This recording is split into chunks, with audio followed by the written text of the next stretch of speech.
আমাদের সিলেটের নুরুদ্দিন ঘরপুরি রহমতুল্লাহি আলাইহি বহুত বড় আল্লাহর একজন ওলি ছিলেন।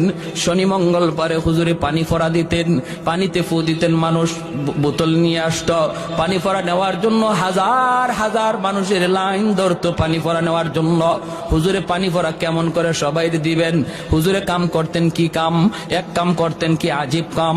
ইনি মাদ্রাসার সামনে বিশাল বড় একটা পুকুর, এই পুকুরের মাঝে ফু দিয়া হুজুর চলে যাইতেন। বুঝছেন অবস্থা? পুকুরে ফু দিয়া হুজুরে বলতেন পানি নাও। পুকুর দিকে মানুষ পানি নিত, পানিতে কাম হয়ে যাইত। লন্ডন থেকে হুজুরের এক ভক্ত আসছে, হুজুরের ভক্ত, কঠিন ভক্ত। হুজুর, আমি লন্ডন থেকে আপনার পাগল হয়ে আইছি, হুজুর একটু পানি ভরার লাগি। হুজুরে কয় পুকুরও ফু দিছি।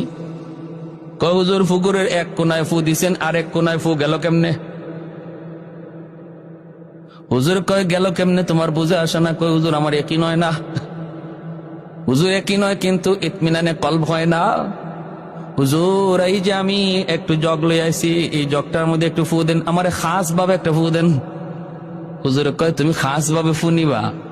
ঠিক আছে, জগ ভালো করে ধরো। হুজুরে কন না সুবহানাল্লাহ। কাচের জগ, কাচের জগ। আমাদের উস্তাদরা পাশে ছিলেন যারা নিজের চোখে দেখছেন। হুজুর বলতেছেন জগ দুই হাতে ধরো, দুই হাতে ধরো, ভালো করে ধরো, আমি ফু দিতেছি। এই লোক কাচের জগটা এভাবে ধরছে, আর আল্লাহর ওলি আস্তে যায় খালি পানিতে ফু দিছেন। ফু দেওয়া মাত্রই কাচের জগ টাস টাস করে কাচগুলা ভাঙ্গিয়া পানি মাটিতে পড়ে গেছে, চুরমার হয়ে গেছে কাচের জগ।